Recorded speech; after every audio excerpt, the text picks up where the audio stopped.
तो प्रियम्बल के previous video में हमने बात किया था कि प्रियम्बल का मतलब क्या होता है, सोर्स क्या है और इंडिया का नेचर क्या है। तो प्रियम्बल थोड़ा सा अगर रिवाइज करें तो प्रियम्बल क्या था। प्रियम्बल का मतलब होता है प्रीफेस, मतलब इंट्रोडक्शन। तो प्रियम्बल क्या होता है, कॉन्स्टिट्यूशन का इंट्रोडक्शन होता है। ठीक है, अगर हम प्रियम्बल ध्यान से पढ़ लें तो हमें समझ में आ जाएगी कॉन्स्टिट्यूशन में लिखा क्या है।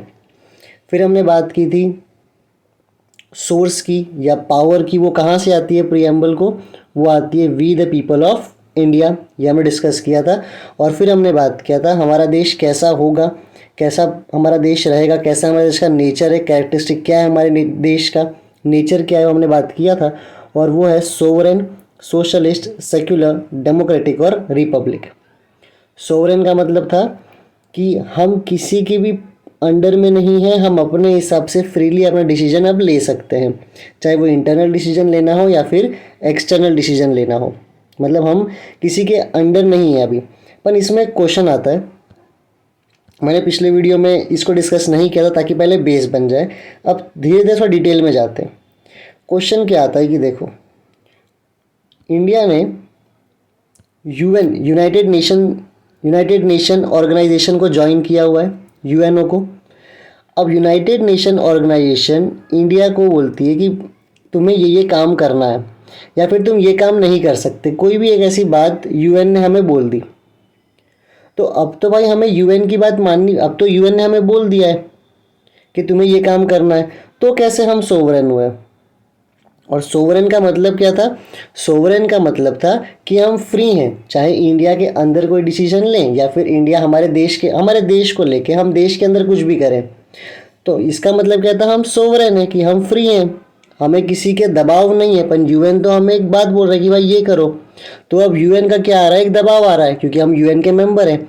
तो हम सोवरेन कैसे हुए, समझ रहे हो। सोवरेन मतलब क्या था कि हमारे पास एकदम फ्रीडम है, हम जो चाहें हम कर सकते हैं। लेकिन अब तो यूएन हम पे दबाव डाल रहा है, यूनाइटेड नेशन दबाव डाल रहा है कि भैया ये काम तुम्हें करना है। तो हम सोवरेन कैसे हुए, तो हम सोवरेन उसके बाद भी ऐसे हुए कि हमारी मर्जी है, हम चाहे तो यूनाइटेड नेशन ऑर्गेनाइजेशन को ज्वाइन करें या ना करें।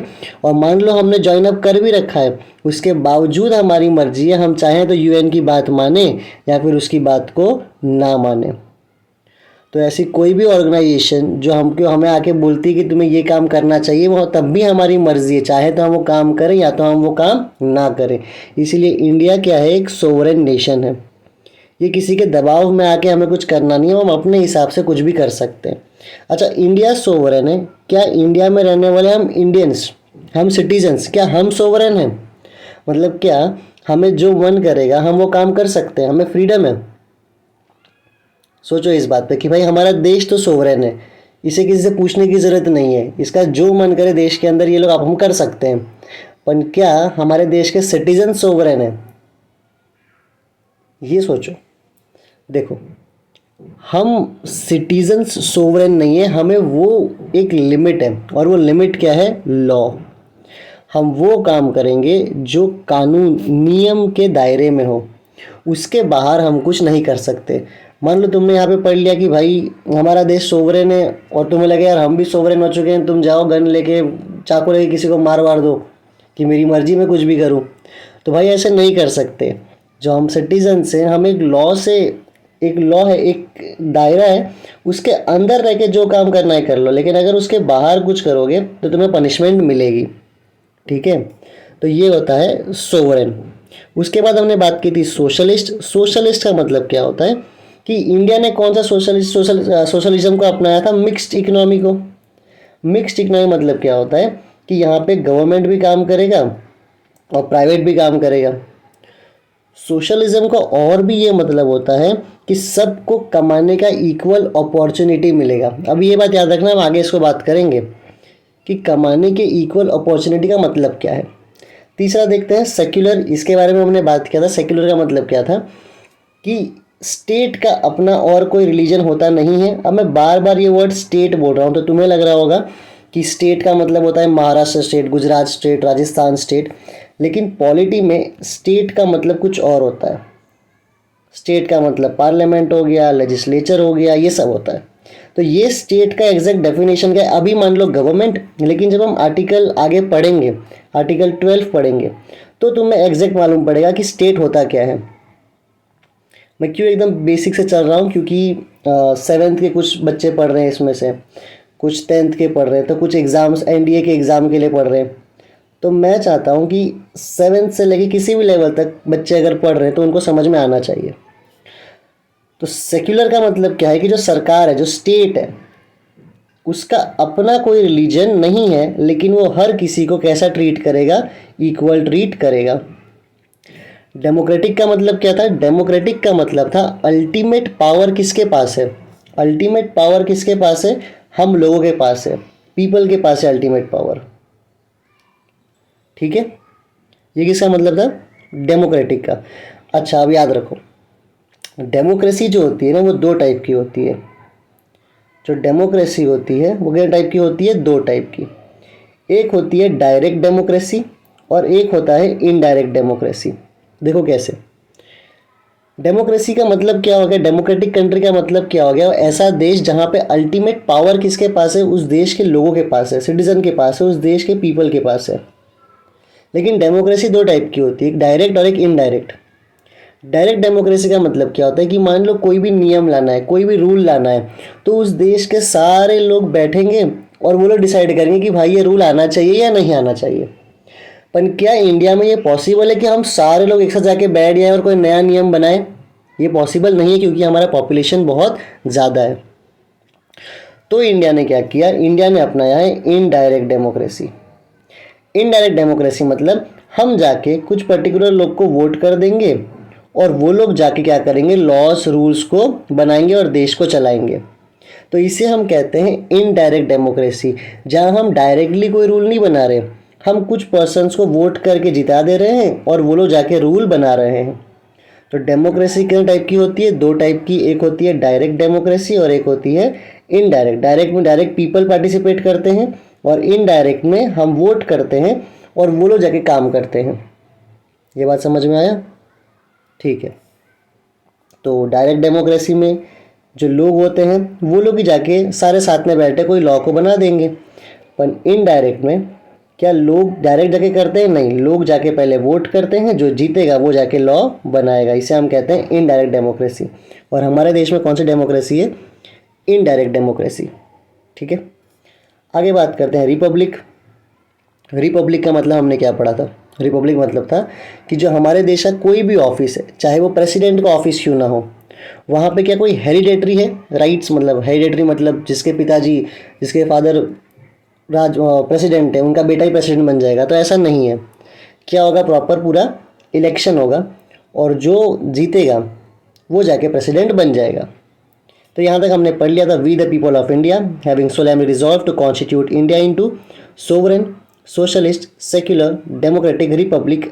आज आगे पढ़ते हैं, and to secure to all citizen.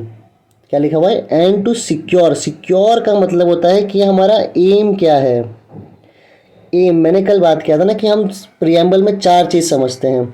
एक सोर्स, अगर आपने पिछला वीडियो देखा है तो हमने सोर्स की बात की थी, जहाँ पे we the people of India था। Nature, sovereign socialist secular democratic republic. और हम बात करेंगे ऑब्जेक्टिव, कि हमारा एम क्या है ना, हमारा ऑब्जेक्टिव क्या है, ये देश का क्या मकसद है, क्या एम है इस संविधान का, इस प्रियम्बल का। तो हमारा एम क्या है, देखो लिखा हुआ है, and to secure to all its citizen. तो क्या एम है, क्या देना है हमें अपने सिटीजन्स को? सबसे पहले हमें देना है जस्टिस। किसी भी देश में सबसे पहली चीज़ जो हमें देनी होती है, जो सबसे इम्पॉर्टेंट है, वो क्या है? जस्टिस। जस्टिस मतलब न्याय। कैसी जस्टिस? मान लो किसी इंसान ने कोई अपराध नहीं किया है, कुछ गलत नहीं किया है, उसके बावजूद उसको तुमने जेल में रखा हुआ है, क्या वो जस्टिस है? नहीं। तो उसको जस्टिस मिलनी चाहिए कि जब मैंने कोई गलत काम नहीं किया है तो मुझे जेल नहीं होना चाहिए। मान लो कोई पढ़ने में बहुत अच्छा है, लेकिन जस्ट बिकॉज क्योंकि उसकी जाति थोड़ी ऐसी मानी जाती है कि भाई ये ऊंची अपर कास्ट का नहीं है, तो इसको हम पढ़ने नहीं देंगे, क्या ये जस्टिस है? नहीं। मान लो आदमी और औरत दोनों सेम काम कर रहे हैं, लेकिन आदमी को ज़्यादा सैलरी मिल रहा है, औरत को कम सैलरी मिल रही है, तो क्या ये जस्टिस है? नहीं। मान लो कुछ लोगों को, किसी इंसान को प्रेसिडेंट बनना है, पर ये कहा जा रहा है कि भैया तेरी तो छोटे कास्ट का, तो तू प्रेसिडेंट नहीं बन सकता, ये भी जस्टिस नहीं है। तो किसी भी देश में सबसे पहला एम क्या है कि हमें क्या करना है, क्या देना है सिटीजन्स को अपने? जस्टिस। और जस्टिस कितने टाइप का है? 3 टाइप का लिखा हुआ है, एक है सोशल, एक है इकोनॉमिक और एक है पॉलिटिकल। तो 3 टाइप के जस्टिस हैं, सोशल, इकोनॉमिक और पॉलिटिकल जस्टिस। समझते हैं तीनों को। सोशल जस्टिस का मतलब होता है कोई भी डिस्क्रिमिनेशन, डिस्क्रिमिनेशन का मतलब भेदभाव, कोई भी भेदभाव नहीं किया जाएगा सिर्फ इस बेस पे कि तुम्हारा रंग क्या है, तुम किस जाति से हो, तुम किस धर्म को मानते हो, है ना, religion, race, caste, gender, sex, इनके बेस पे तुम्हारे साथ भेदभाव नहीं किया जाएगा। तो ये होता है सोशल जस्टिस। फिर आता है इकोनॉमिक जस्टिस। इकोनॉमिक जस्टिस को समझने के लिए ऐसे समझो कि ऐसा नहीं होना चाहिए कि बस एक इंसान बहुत अमीर हो रहा है और दूसरा इंसान खाली गरीब होते जा रहा है, ये नहीं होना चाहिए। दूसरा, ऐसा भी नहीं होना चाहिए कि आदमी और औरत सेम काम कर रहे हैं लेकिन आदमी को ज़्यादा पैसा मिल रहा है, औरत को कम पैसा मिल रहा है, ये भी होना नहीं चाहिए। तो इसे हम क्या कहते हैं? Economic justice. और तीसरा है पॉलिटिकल जस्टिस। पॉलिटिकल जस्टिस का मतलब है कि इस देश में हर इंसान जो 18 के, एक पॉलिटिकल, मैं एग्जांपल देता हूँ पॉलिटिकल जस्टिस का, कि अगर तुम 18 के ऊपर हो, इररिस्पेक्टिव तुम किस धर्म को मानते हो, किस जाति से हो, कुछ भी हो, तुम अगर 18 के ऊपर हो, तुम मेल हो, फीमेल हो, कुछ भी हो, तुम वोट कर सकते हो।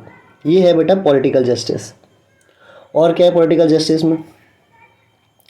हर इंसान अगर वो कुछ क्राइटेरिया पूरा कर रहा है, जो हम आगे जाके पढ़ेंगे, अगर वो क्राइटेरिया पूरा कर रहा है तो वो इवन प्रेसिडेंट भी बन सकता है। इसे हम कहते हैं पॉलिटिकल जस्टिस। टोटल 4 ऑब्जेक्टिव्स हमें याद रखने हैं, 4 एम जो है हमारे वो याद रखने हैं। और उसमें पहला कौन सा था? जस्टिस।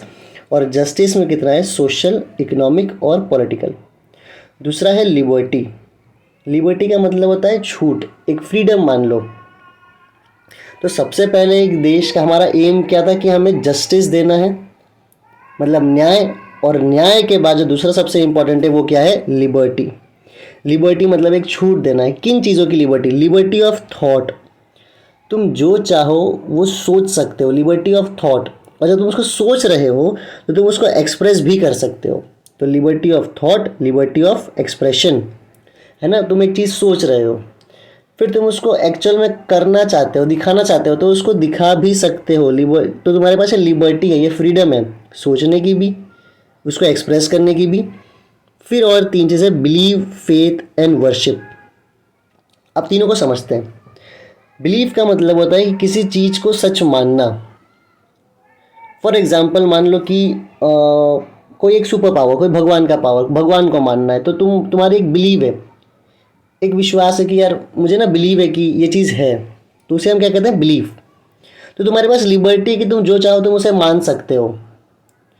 फिर दूसरा आता है फेथ। देखो, बिलीव से एक लेवल ऊपर क्या हो जाता है? फेथ। इसको मैं ऐसे समझाता हूँ कि जब तुम किसी चीज़ को बिलीव करते हो तो तुम मानते हो कि वो चीज़ सही है, और जब तुम उसे फेथ करते हो ना, तब तुम उस पर सवाल करना छोड़ देते हो।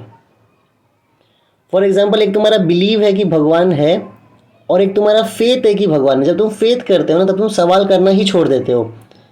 तब तुम ये नहीं सोचते कि यार शायद नहीं है, तुम वो शायद हटा देते हो।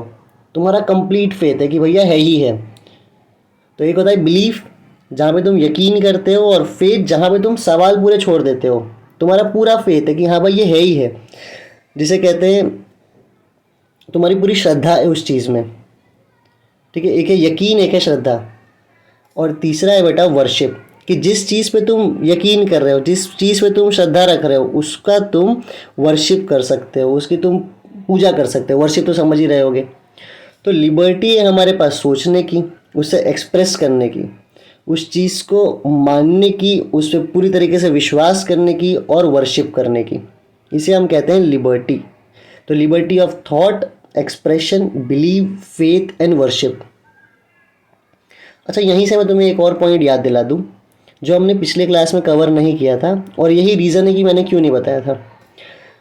प्रियम्बल में सोशलिस्ट, सेक्युलर और फ्रेटर्निटी, ये तीनों शब्द जब प्रियम्बल पहले लिखाया गया था तब नहीं लिखे थे। कौन से हैं? सोशलिस्ट, सेक्युलर और फ्रेटर्निटी। फ्रेटर्निटी क्या है अभी हमने पढ़ा तो नहीं है, लेकिन सुन लो कि सोशलिस्ट, सेक्युलर और फ्रेटर्निटी ये तीनों ही शब्द पहले प्रियम्बल में नहीं थे, लेकिन बाद में जाके इसको जोड़ा गया 42nd कॉन्स्टिट्यूशनल अमेंडमेंट से। 42nd कॉन्स्टिट्यूशनल अमेंडमेंट से।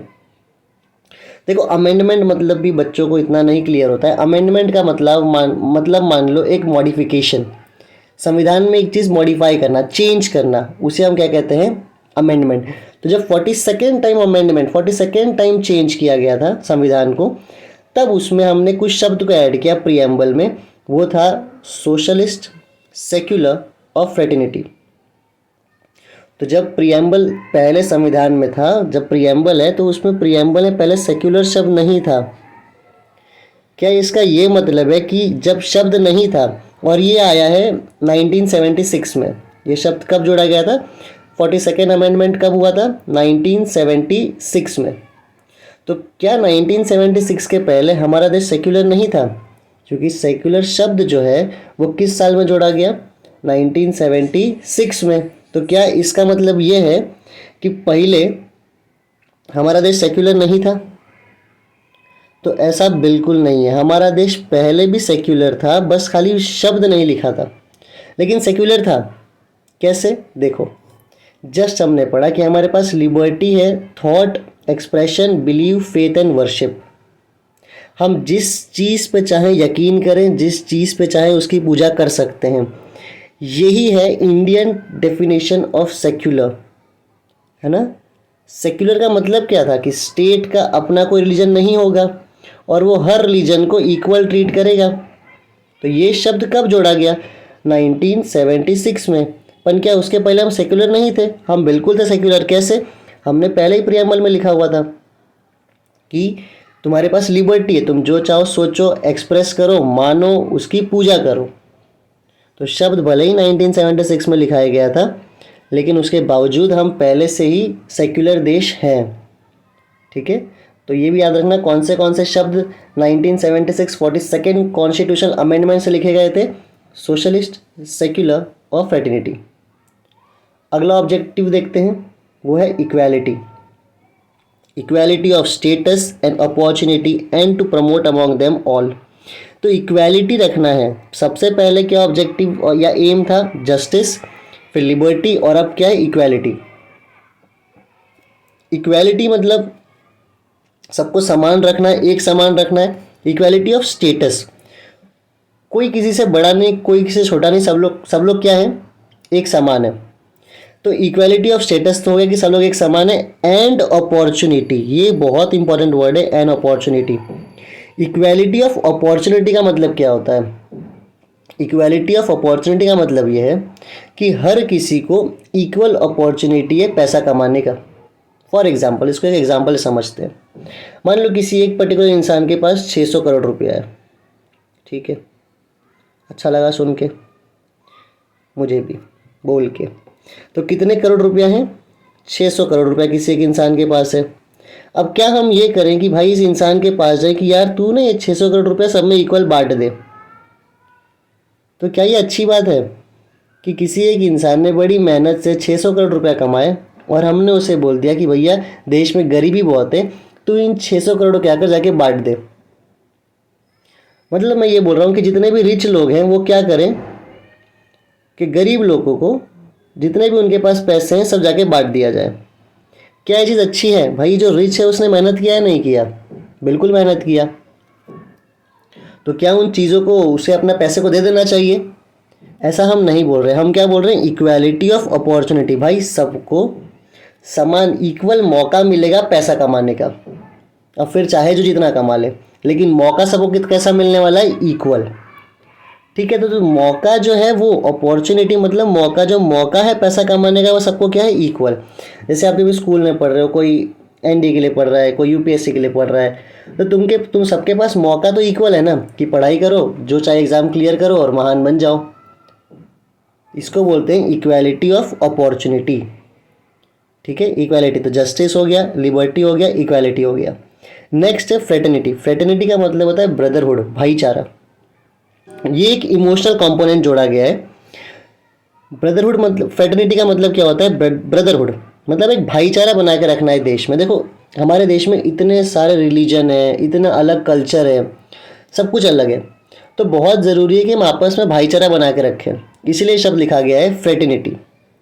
Fraternity assuring the dignity of individual. Dignity of individual का मतलब होता है कि हर इंसान की, एक इंसान क्योंकि वो इंसान है तो उसकी एक वैल्यू है। हम क्या करते हैं ना, किसी इंसान की वैल्यू तब करते हैं कि जब उसने कोई चीज़ पा लिया हो कि यार ये इंसान बड़ा कामयाब है तो हम इसकी इज्जत करेंगे, ये इंसान इतना कामयाब नहीं है तो हम इज्जत नहीं करेंगे। लेकिन क्या लिखा है यहाँ पे, फ्रेटर्निटी मतलब भाईचारा। कैसे, assuring the dignity of the individual. Dignity of individual का मतलब है कि वो इंसान है और बस इस बेस पे हमें उसका रिस्पेक्ट करना है। ठीक है, तो हर इंडिविजुअल का हमें रिस्पेक्ट करना है। क्यों करना है, क्योंकि भैया वो एक इंसान है। ठीक है, ऐसा नहीं कि वो कामयाब हो जाएगा तब तुम रिस्पेक्ट करोगे, वो नहीं कुछ कामयाब हो तुम रिस्पेक्ट नहीं करोगे, ऐसा नहीं। तो भाईचारा कब रहेगा, कैसे रहेगा, जब तुम हर इंडिविजुअल क्या करोगे, रिस्पेक्ट करोगे। और साथ में and unity and integrity of nation. तो भैया जब हम भाईचारा रखेंगे, जब हम एक दूसरे की इज्जत करेंगे, तभी देश की क्या रहेगी, यूनिटी रहेगी और इंटीग्रिटी, देश एक रहेगा, इंटीग्रेटेड रहेगा पूरा। ठीक है, तो ये क्या था हमारा फ्रेटर्निटी। तो 4 ऑब्जेक्टिव हमारे, जस्टिस, लिबर्टी, इक्वालिटी और फ्रेटर्निटी। जस्टिस में कौन सा जस्टिस है, सोशल, इकोनॉमिकल, पॉलिटिकल। लिबर्टी में किसमें है, thought, expression, belief, faith, worship. Equality of status and opportunity. Fraternity assuring the dignity of individual and unity and integrity of nation. और last है कि हमने कब अडॉप्ट किया था, in our constituent assembly the 26th day of November 1949 do hereby adopt an act and give ourselves this constitution। तो हमने कब अडॉप्ट किया है कॉन्स्टिट्यूशन को, 26th डे ऑफ नवंबर, मतलब नवंबर के 26 तारीख 1949 में हमने क्या किया, कॉन्स्टिट्यूशन को अडॉप्ट और एनेक्ट किया, अडॉप्ट कर लिया। ठीक है, कुछ और टर्म्स हैं जो एक बार मैं देख लेता हूँ अगर कुछ हमने मिस किया हो। जैसे कि देखो मैंने एक चीज़ ये बोली थी, the term socialist, secular and integrity were added to preamble through 42nd amendment act 1976। तो ये टर्म जो है सोशलिस्ट, सेक्युलर और इंटीग्रिटी कब आया था, 42nd अमेंडमेंट एक्ट 1976 में। तो ये एक इम्पॉर्टेंट पॉइंट याद रखना है। कुछ और पॉइंट्स जो मैं बता दूं जो याद रखना ही है हमें,